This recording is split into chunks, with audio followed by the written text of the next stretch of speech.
boxing. Man in boxing, led the Flair Cops. Shout out to Goodfellas Sports TV. Woo! Make sure you guys check out my boy King Sound's new hip hop and rap album, King Talk, available on all digital platforms of Spotify, Apple Music, YouTube, the whole nine. The link will be in the description, and I'll post it in the comment section. Check it out.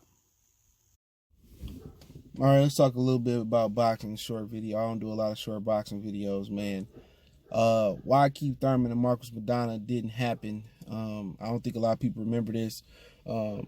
Keith Thurman had just got a big win on an undercard versus Brandon Hoskins. It was a Golden Boy. I think it might have been a pay-per-view undercard, and that was his introduction to getting with Al Heyman, right? His HBO debut, I think it was versus Orlando Lara. I get them dudes, Herberto Soto, Orlando Lara. I don't know if it was Lara or some guy. I can't remember. I get them dudes mixed up. A lot of them dudes mixed up, man. He's supposed to fight Marcos Maidana, and they end up, subbing somebody else in for him. I forget the dude's name. But Maidana was supposed to fight Keith Thurman. This is after Maidana lost to Devin Alexander. People forget that fight. I think Alexander won his IBF belt from beating Randall Bailey after Randall Bailey knocked out who? Mike Jones. He knocked him out. Mike Jones never was heard from again.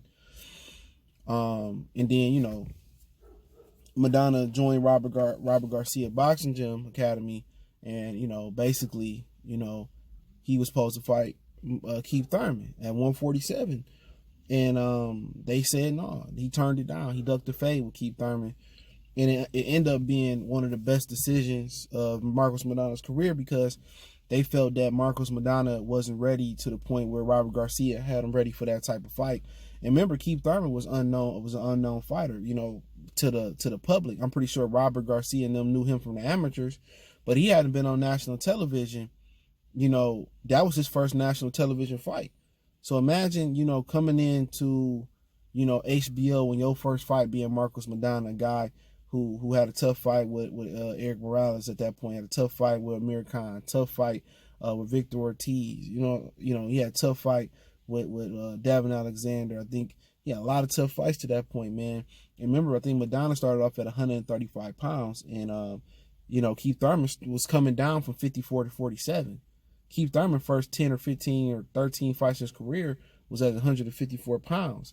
So Robert Garcia and Maidana, they wasn't ready. And remember, that was around the time that Mikey Garcia was out of boxing. He was dealing with his situation with Top Rank, and Garcia was sparring and helping Maidana get ready, to, take over, or about to take over the welterweight division. It was rumors that Garcia had broke his ribs or something in sparring, and Garcia and Mikey was one of the guys that helped Maidana really get ready, for Adrian Broner, for Floyd Mayweather. They honed Maidana. Maidana used to fight like a caveman, people forget. Now, could Maidana had clipped Keith on the chin at that time? Yeah, Keith was hella aggressive.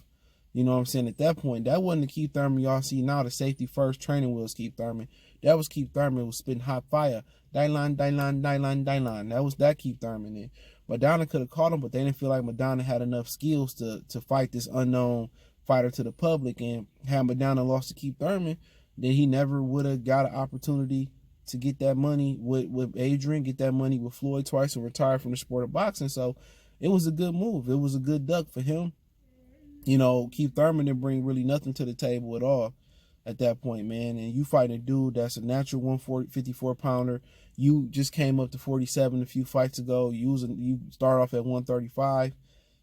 This didn't make a lot of sense. So they pulled out of that fight. Keith Thurman ended up going on not to get a marquee fight for a while. I forget who he fought, man. I forget the dude's name. I don't want to say I don't think it was Orlando Lara, one of them dudes. He beat him. Then he went on to fight like Katana, Diego Chavez, Jesus Soto Carras, Julio Diaz. He went to fight those type of guys, Leonard Bundu, Robert Guerrero. And it was a while until Al Heyman fed him to a respectable welterweight. We talked about him and Adrian Broner earlier. If I dropped that video first, talk about him and Adrian Broner. And, that was a fight that could have happened then, around that time. Keith could have fought Adrian Broner then. Keith could have fought a lot of different guys then, man.